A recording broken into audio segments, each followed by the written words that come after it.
6 महिने अगोदर देवकीताईंच्या पतीचे निधन झाले होते। तेव्हा दोन्ही सुना आणि मुले त्यांची खूप सेवा करत होते। त्यांना काय हवं नको ते बघत होते, त्यांच्याशी खूप प्रेमाने वागत होते। वडिलांचे 13वे झाले आणि त्याच्या दुसऱ्या दिवशी देवकीताईंचे दोन्ही मुले देवकीताईंच्या खोलीत आले। तेव्हा पलंगावर देवकीताई शून्यातून नजर लावून बसल्या होत्या। मुले आई जवळ आले आणि देवकीताईंना म्हणाले, आई, या जगात सर्वांना एक दिवस जायचं आहे। बाबा होते तोपर्यंत आम्ही त्यांचं सर्व काही मनापासून केले, आणि आई तू पण काळजी करू नकोस, आम्ही तुलाही कशाचीच कमी पडू देणार नाही। आई, आता तू या दुःखातून स्वतःला सावर आणि तुझे राहिलेले आयुष्य आनंदात घालव। आणि आई, तुझ्याशी काही महत्त्वाचं बोलायचे होते। आई, आता या 2 रूमांमध्ये ॲडजस्ट होत नाही। आता मुले सुद्धा मोठे झाले आहेत, त्यामुळे आता त्यांना सुद्धा अभ्यास करण्यासाठी वेगळी रूम हवी आहे।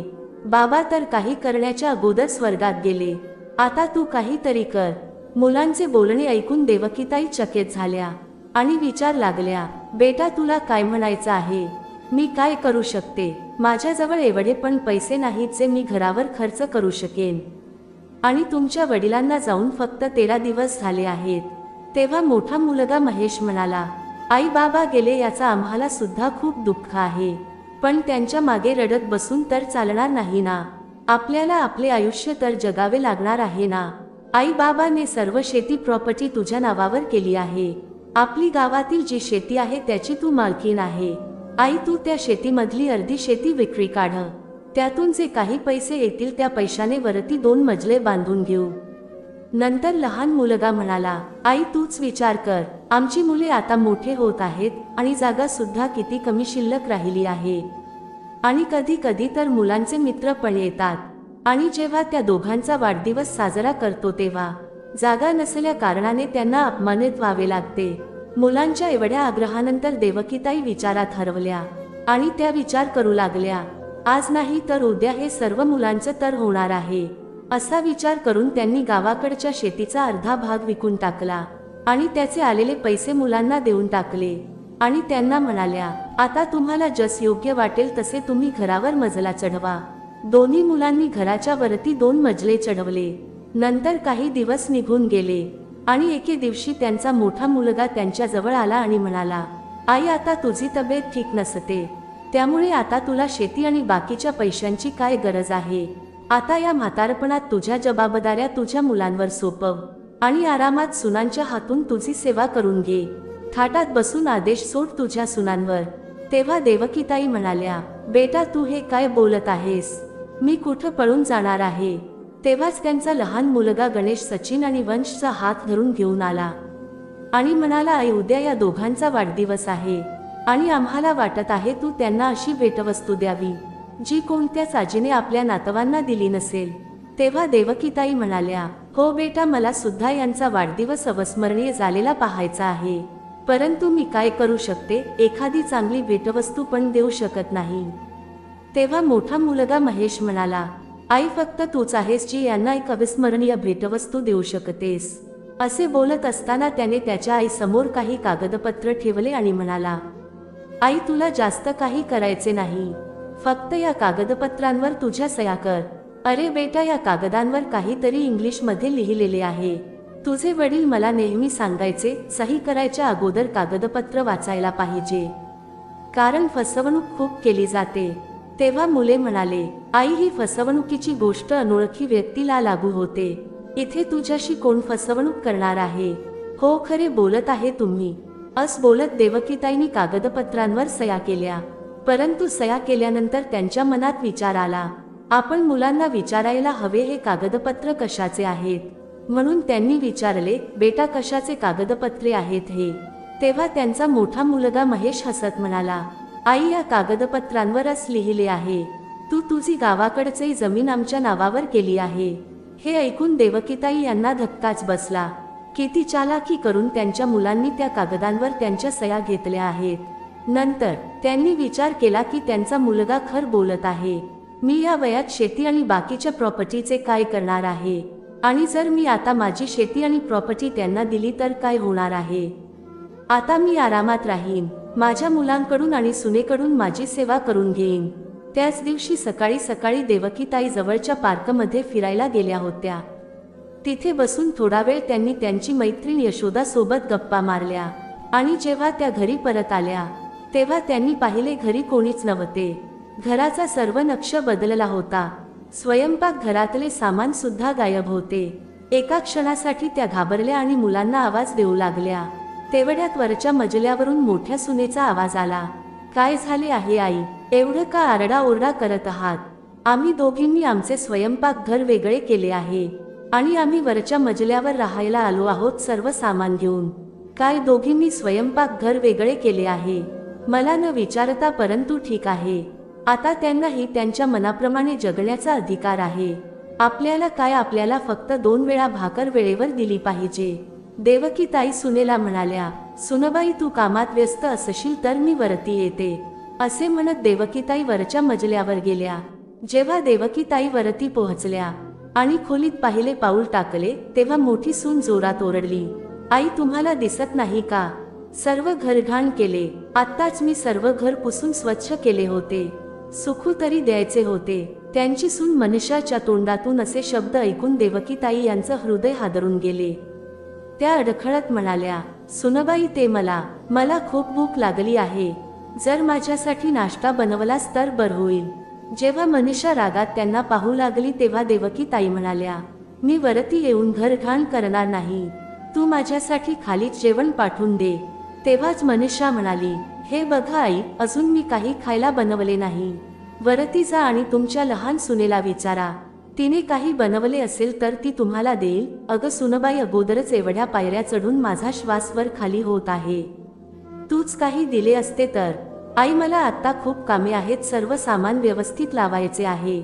एक भाकर बनवण्याकरिता वेळ नाही माझ्याजवळ. एवढे बोलून ती निघून गेली. देवकीताई नाईलाजाने कशा तरी पायऱ्या चढून लहान सुनेकडे आल्या आणि पाहिले तेव्हा ती सुद्धा घरातील कामात व्यस्त होती. त्यांनी तिला आवाज दिला आणि जेवायला मागितले. तेव्हा गीता म्हणाली, आई मी अजून भाकरी बनवल्या नाहीत. रात्रीच्या भाकरी शिल्लक आहेत, तुम्ही त्याच खाऊन घ्या. देवकीताई रात्रीच्या 2 शिळ्या भाकरी आणि हिरव्या मिरचीचा ठेचा घेऊन उदास होऊन खाली आल्या. परंतु त्यांना समजत नव्हते, दिवसभर त्यांच्या मागे पुढे आई आई म्हणून त्यांची सेवा करणाऱ्या सुना आज एवढं विचित्र का वागत आहेत. त्याच वेळेस त्यांची मुलगी सृष्टीचा कॉल आला, आई कशी आहेस तू? जेवण वेळेवर करतेस ना? तेव्हा देवकीताई म्हणाल्या, मी एकदम बरी आहे. तुझे दोन्ही भाऊ आणि वहिनी माझी खूप काळजी घेतात. तू माझी काळजी नको करूस. मला इथे कोणत्याही गोष्टीची कमी नाही. तुझी वहिनी आत्ताच गरम गरम जेवण मला सर्व करून गेली आहे. आता मी जेवणच करत आहे, नंतर बोलते तुझ्याशी. असे बोलत असताना देवकीताई यांचे डोळे अश्रूंनी भरले होते आणि गळा भरून आला. त्यांना त्यांच्या मुलीचं मन दुखवायच नव्हते, त्यामुळे त्यांनी लगेच कॉल कट केला. मनात नसताना त्या शिळ्या भाकरी खात होत्या. काही दात पडल्यामुळे त्यांना ती शिळी भाकर चावत सुद्धा नव्हती. त्यांनी मनातल्या मनात विचार केला, आज त्या त्यांच्या दोन्ही मुलांना महेश आणि गणेशला या विषयावर बोलतील. दुपार झाली होती. अजूनही देवकीताई दुपारच्या जेवणाची वाट पाहत होत्या. जेव्हा कोणीच जेवण घेऊन खाली आले नाही तेव्हा थकून देवकीताई यांनी आवाज दिला, सुनबाई मला भूक लागली आहे, जेवायला तरी दे. परंतु कोणीच काही उत्तर दिलं नाही. थोड्या वेळानंतर त्यांनी परत आवाज दिला. 5 ते 6 वेळा आवाज दिला तरी कोणीच नाही आले. तेव्हा थकून त्या वरती आल्या. तेव्हा मोठी सून मनीषाने नाक फुगवून 2 भाकरी आणि भाजी डिस्पोजेबल प्लेटमध्ये ठेवल्या आणि जसे भिकाऱ्याला जेवण वाढले आहे तसे देवकीताई यांना जेवण दिले. सुनेचे असे वागणे पाहून देवकीताई यांना आश्चर्य वाटले. त्या विचार करत होत्या, आज दोन्ही सुनांना माझ्या 2 वेळच्या भाकरी सुद्धा जड वाटत आहेत. शेवटी एका दिवसात असं काय झालं आहे? अजून याच विचारात देवकीताई हरवल्या होत्या. तेव्हा त्यांचं लक्ष बाहेरून घरात येणाऱ्या त्यांच्या लहान मुलाकडे गेले. त्याच्या मागे मोठा मुलगा सुद्धा येत होता. जेव्हा ते दोघं घरात आले तेव्हा देवकीताई म्हणाल्या, बेटा मुलांनो, मला तुमच्या दोघांसोबत महत्त्वाचं बोलायचे आहे. तेव्हाच लहान मुलगा म्हणाला, आई तुला जे काही बोलायचं आहे ते नंतर बोल, मी आत्ता खूप थकून आलो आहे. मोठा मुलगा सुद्धा म्हणाला, आई तुला तर काही काम नसते, आम्ही थकून आलो आहोत आणि येताच तू. एवढे बोलून दोघे निघून गेले. देवकीताई बारीक तोंड करून तिथेच बसून राहिल्या. त्यांना रात्रभर झोप आली नाही. दुसऱ्या दिवशी सकाळी झोपेतून उठल्यानंतर त्यांनी त्यांच्या मुलासोबत बोलण्याचा विचार केला आणि सकाळी पायऱ्या चढून त्या वरती गेल्या. वरती जाऊन पाहिले तेव्हा त्यांचा मोठा मुलगा महेश ऑफिसला जाण्यासाठी तयारी करत होता. तेव्हाच त्याची बायको मनीषा तोंड पाडत म्हणाली, अहो ऐका, तुमची आई आली आहे. देवकी ताई हे ऐकून थक्क झाल्या. त्या म्हणाल्या, ही काय पद्धत आहे सुनबाई, मी तुझी कोणी नाही लागत का? तेव्हाच महेश म्हणाला, काय आई त्यात काय राग येण्यासारखं? नंतर देवकी ताई म्हणाल्या, बेटा काय झालं आहे? कालपासून सुनबाईचे वागणे बदलले आहे आणि तू सुद्धा असं का वागत आहेस? काय आई तू सुद्धा सकाळी सकाळी काय नाटक करत आहेस? छोट्या गोष्टीचं भांडवल कस करायचे ते कोणी तुझ्याकडून शिकावे. तेव्हाच त्यांची सून ओरडली, ऐकले का? आता जा इथून, नाश्ता करू द्या यांना. देवकी ताई उठून उभ्या राहिल्या. सुनेचे जोरात बोलणे ऐकून त्यांचे हात पाय थंडगार पडले होते. त्यांना असे वाटत होते जसे त्या वाईट स्वप्न पाहून जाग्या झाल्या आहेत. देवकीताई अपमानित होऊन मोठ्या सुनेच्या रूम मधून बाहेर निघून आल्या. त्या खूप जास्त घाबरल्या होत्या, परंतु त्यांना भूक सुद्धा लागली होती. त्यामुळे हिम्मत करून वरती लहान सुनेकडे गेल्या. दरवाजा उघडाच होता. त्यांनी आवाज दिला परंतु कोणी आलं नाही. त्यामुळे त्या आत जाऊन बसल्या. त्यांचा मुलगा गणेशने त्यांना पाहिले तेव्हा त्याने स्वयंपाक घरातून 2 भाकरी आणून त्यांना दिल्या. देवकीताई यांनी पाहिला घास तोंडात टाकला होता. तेव्हा लहान सून गीता रूम मधून बाहेर आली आणि देवकीताई यांना पाहून म्हणाली, आई तुम्ही इकडे कशा काय आल्या? त्यांच्या सुनेच्या तोंडून असा प्रश्न ऐकून देवकीताईच्या डोळ्यात अश्रू दाटून आले. इकडे कशा काय म्हणजे? आता मनीषा सुनबाई मला म्हणाली इथे येत जाऊ नका. आता तू सुद्धा मला असं बोलणार तर मी कुठं जाणार? आईचे बोलणे ऐकून गणेश त्यांना म्हणाला, आई तू अगोदर जेवण कर, आपण नंतर बोलूया.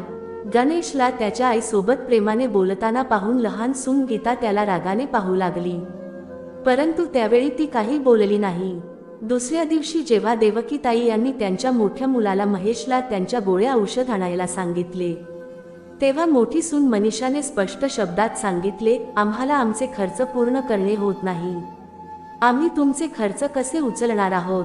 प्रश्न फक्त 2 भाकरीचा असता तर चालले असते. तुमचे खर्च कमी नाहीत. कपड्यांचा खर्च, औषध गोळ्यांचा खर्च आणि खाण्याचा पिण्याचा खर्च नाही रे बाबा, आम्ही एवढं खर्च नाही करू शकत. आता देवकीताई यांनी मोठ्या सुनेला जाऊन जेवण मागणे बंद केले होते. आता तिन्ही वेळेचे जेवण लहान सून गीताकडे करावे लागत होते. काही दिवस असेच चालू होते. एका दिवशी देवकीताई जेवण करण्यासाठी त्यांच्या लहान सुनेकडे जात होत्या. तेव्हाच त्यांना लहान सून गीताचा आवाज आला. ती तिच्या पतीसोबत भांडण करत होती. काही शिका तुमच्या मोठ्या भावाकडून आणि वहिनीकडून. त्यांनी तर त्यांचं अंग काढून घेतलं आहे आणि आपल्या अंगावर तुमच्या आईचे ओझे टाकलं आहे. आपले खर्च अगोदरच कमी आहेत का? तेव्हाच गणेश म्हणाला, तू बरोबर बोलत आहेस गीता. दादा आईची जबाबदारी सांभाळत नाही, त्यामुळे आईचं सर्व ओझ आपणच का सांभाळायचे? मी मोठ्या भाऊ सोबत बोलून आईला वृद्धाश्रम मध्ये पाठवण्याची व्यवस्था करतो. बिचारी देवकीताई हे ऐकल्यानंतर त्यांचे पाय जड झाले आणि त्या तिथूनच परत खाली परत आल्या. आता कोणत्याच मुलाकडे आणि सुनेकडे परत जाण्याची त्यांची हिंमत होत नव्हती. आज त्यांची सहनशीलता संपत जाऊ लागली, कारण आता त्यांना जेवण देणे तर लांबच. आता त्या घरात त्यांना कोणाला पाहायला सुद्धा आवडत नव्हते. त्या एकट्या सर्वांनी नाकारल्यानंतर अंगणातील खाटीवर बसून राहिल्या. सर्वांचे अंगणातून येणे जाणे चालू होते, परंतु कोणाजवळ एवढा वेळ नव्हता की त्यांच्या म्हाताऱ्या आईजवळ 2 मिनिट बसावं. जेव्हा मुलांनी आणि सुनांनी त्यांच्या जबाबदारीपासून अंग काढून घेतले होते तेव्हा त्या त्यांच्या नातूकडून तरी काय अपेक्षा ठेवणार होत्या? शेवटी ते सुद्धा त्यांच्या आई वडिलांच्या पावलावर पाऊल टाकून चालत होते. एवढ्या मोठ्या कुटुंबातील असून सुद्धा देवकीताई एकटेपणा आणि उपासमार सहन करत होत्या. आज काहीच न खाता पिता त्या फिरायला पार्कमध्ये निघून गेल्या. तेव्हा त्यांची मैत्रिणीला जाणवलं त्या आज गप्प आहेत. थोडा वेळ त्यांनी विचार केला, त्या स्वतःहून सांगतील, परंतु जेव्हा देवकीताई यांनी काही सांगितलं नाही तेव्हा यशोदाने देवकीला काळजीत असण्याचं कारण विचारलं. तेव्हा देवकीताई अश्रूंनी भरलेल्या डोळ्यांनी म्हणाल्या, काय सांगू यशोदा, जेव्हा मी मुलीला जन्म दिला तेव्हा आम्हाला वाटले होते आमच्या डोक्यावर कोणीतरी खूप मोठे ओझे ठेवले आहे. कारण आम्हाला तिच्यासाठी हुंडा जमा करावा लागेल, शिक्षण देऊन तिला दुसऱ्यांच्या घरी पाठवावे लागेल. परंतु जेव्हा मला एकानंतर एक 2 मुलं झाली तेव्हा मला आनंद अनावर झाला होता आणि त्यांच्या वडिलांची तर अभिमानाने मानवर झाली होती. आम्हाला वाटत होते कदाचित आम्ही मागच्या जन्मात खूप पुण्य केले आहे, आम्ही मोती हिरे दान केले असतील, त्यामुळे या जन्मात आमच्यावर देवाची कृपादृष्टी होत आहे. आणि मला 2 मुलं झाले.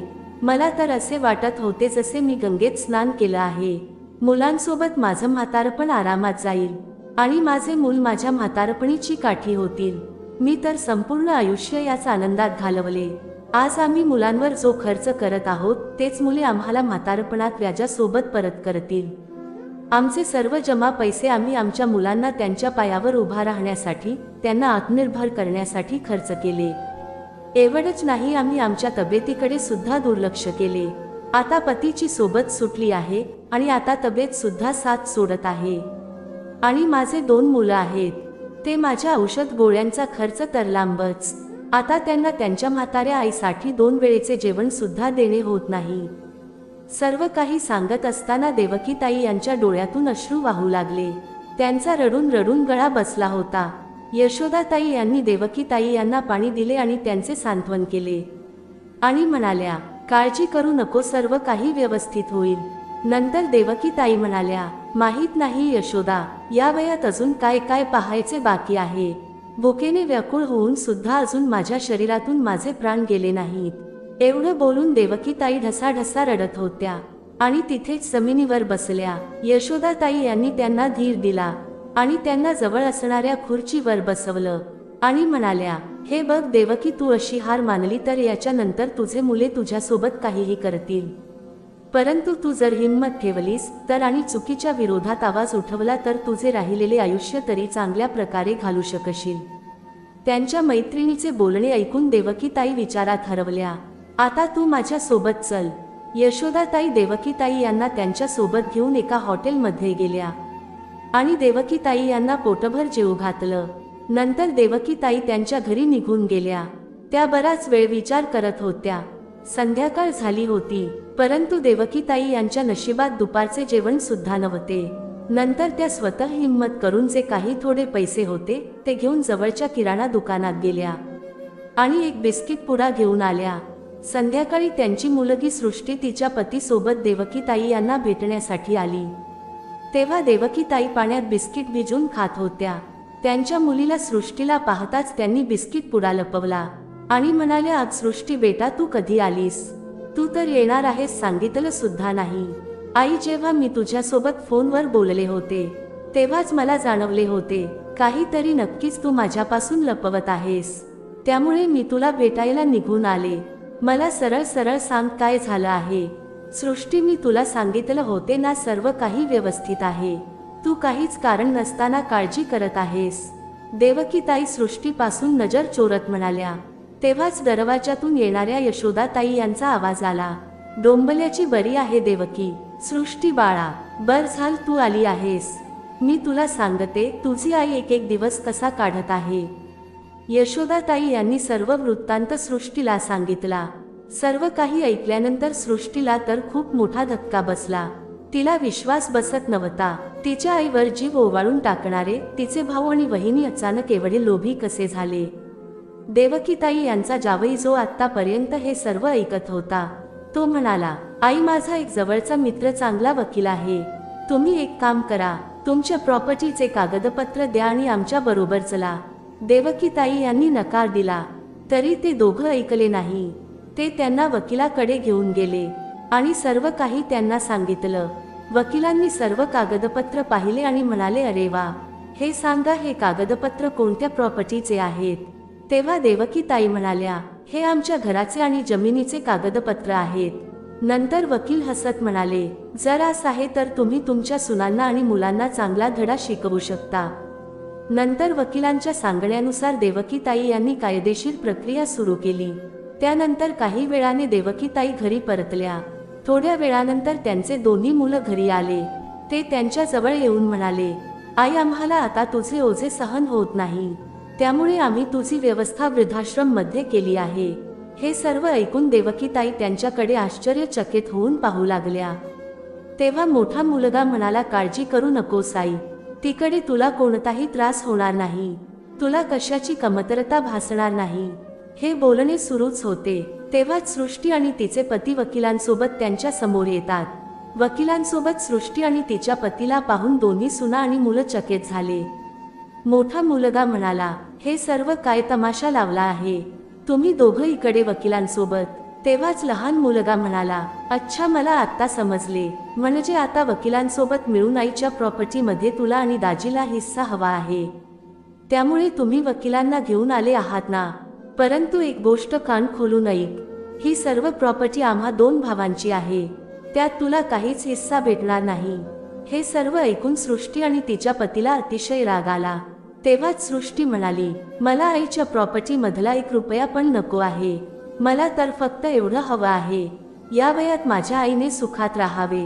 आणि मी आईला माझ्या सोबत नेणार होते, परंतु आईने मला हे सांगून नकार दिला की ती वयाच्या शेवटच्या श्वासापर्यंत बाबाच्या आठवणीमध्ये याच घरात राहणार आहे. नंतर देवकीताई रागाने म्हणाल्या, माझ्या मुलीपेक्षा तुमच्या वडिलांनी तुम्हा दोघा नालायकांवर जास्त प्रेम केले. हाच विचार करून की मुली तर दुसऱ्यांच्या घरी जातात, परंतु मुले म्हातारपणी आपली काठी होतात. पण आज मला जाणवत आहे, आम्ही किती मोठी चूक केली होती. तुम्ही लोकांनी माझ्याकडे काहीच पर्याय शिल्लक ठेवला नव्हता. जोपर्यंत सर्व शेती माझ्या नावावर होती तोपर्यंत माझ्या मागे पुढे करत होतात, आणि जेव्हा तुम्हाला तुमची जबाबदारी पूर्ण करण्याची वेळ आली तेव्हा सर्वांनी हात मागे घेतले. माझे पैसे आणि प्रॉपर्टी सर्वांना पाहिजे होती, परंतु तुमची म्हातारी आई तीच काय हे विसरू नका. हे घर अजून सुद्धा माझ्या पतीचे आहे, ज्या घरावर सर्वात पहिला हक्क माझा आहे. तेव्हाच मोठा मुलगा म्हणाला, आई या घरावर तुझा काहीच हक्क आता राहिला नाही. वारसदार लिहिताना बाबाने त्यात आमचे नाव दिले होते. तेव्हा वकील साहेब म्हणाले, तुम्ही बरोबर बोलत आहात, परंतु तुमच्या वडिलांचे निधन होण्याअगोदर हे घर आणि जमीन त्यांनी त्यांची पत्नी देवकीबाई यांच्या नावावर केली होती. आणि त्याच बरोबर असे लिहिले आहे की त्यांची पत्नी जोपर्यंत जिवंत आहे तोपर्यंत सर्व प्रॉपर्टीची मालकीण त्याच राहतील. कदाचित तुमच्या वडिलांना या गोष्टीची जाणीव झाली होती.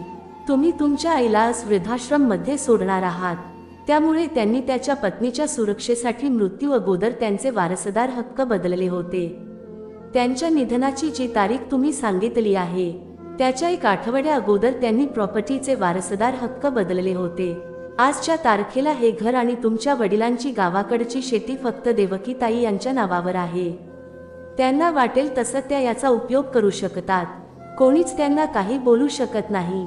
हे सर्व ऐकून दोन्ही मुलांचा जीव निघून जायचा बाकी होता.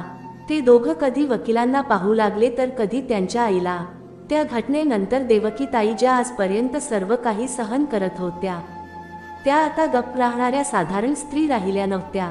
त्यांच्या अधिकारासाठी त्यांना आता आवाज उठवता येऊ लागला, आणि त्यांच्या मुलांना धडा शिकवण्यासाठी त्यांनी त्यांच्या मुलांना आणि सुनांना आदेश दिला की त्यांनी लवकरात लवकर घर सोडून निघून जावे. एवढे बोलणे ऐकल्यानंतर मोठा मुलगा महेश त्यांच्या पायावर पडला आणि म्हणाला, आई माझ्या हातून खूप मोठी चूक झाली आहे, मला माफ कर. त्याच वेळेस छोटा गणेश म्हणाला, माझ्यापेक्षा मोठा दादा आहेत, दादाने मला उलट सुलट शिकवले होते, नाही तर तुला माहीतच आहे मी असं काही करण्याचा विचार सुद्धा करू शकत नाही. नंतर देवकीताई म्हणाल्या, मला चिडकारण्या अगोदर तुम्ही एवढा पण विचार केला नाही. या वयात मी कुठे जाणार आहे, कशी राहणार आहे, त्यामुळे मी तुमच्याबद्दल का विचार करू. मलाही आता तुमच्याबद्दल दया उरली नाही, म्हणून तुम्ही माझे घर खाली करावे, आणि जर तुम्हाला या घरात राहायचेच असेल तर तुम्हाला 3ऱ्या मजल्यावर भाड्याने राहावे लागेल. जर तुमची इच्छा असेल तर, अन्यथा तुम्ही तुमच्या मनाचे मालक आहात. जिथे तुम्हाला आवडेल तिथे तुम्ही राहू शकता, कारण मी माझ्या दोन्ही नातवांना तुमच्या सोबत असे भटकंती करताना पाहू शकत नाही, म्हणून तुम्हाला हा सल्ला दिला. शेवटी निर्णय तुमचा असेल. आता देवकीताई यांनी त्यांची चूक सुधारत अजून एक पाऊल उचलले. त्यांनी प्रॉपर्टीच्या वारसदार हक्कात बदल केला. त्यांच्या निधनानंतर त्यांच्या गावाकडची शेतीवर त्यांच्या मुलीचा हक्क असेल. देवकीताई यांनी त्यांच्या मैत्रिणीच्या मदतीने घरचा 2रा मजला भाड्याने दिला, आणि सर्वात खाली त्या राहू लागल्या. सृष्टीने त्यांच्यासाठी स्वयंपाक बनवणारी, साफसफाई करणारी आणि धुणीभांडी करण्यासाठी मोलकरीण ठेवली. आता देवकीताई यांना चांगलं जेवण भेटत होते आणि इकडे त्यांच्या सासूचे हे बदललेले रूप पाहून दोन्ही सुना दंत झाल्या होत्या. चकित तर मुले सुद्धा झाले होते आणि मनाच्या कोपऱ्यात एक जाणीव पण झाली होती. त्यांच्या हातून मोठी चूक झाली आहे, ज्याची शिक्षा त्यांना भोगावी लागत होती. तर मित्रांनो, तुम्हाला आजची कथा कशी वाटली कृपया कमेंट करून आम्हाला कळवा. तसेच लाईक आणि शेअर करायला विसरू नका. मी तुम्हाला पुन्हा भेटेन एका नवीन व्हिडिओमध्ये एका नवीन कथेसह. तोपर्यंत स्वतःची काळजी घ्या. धन्यवाद.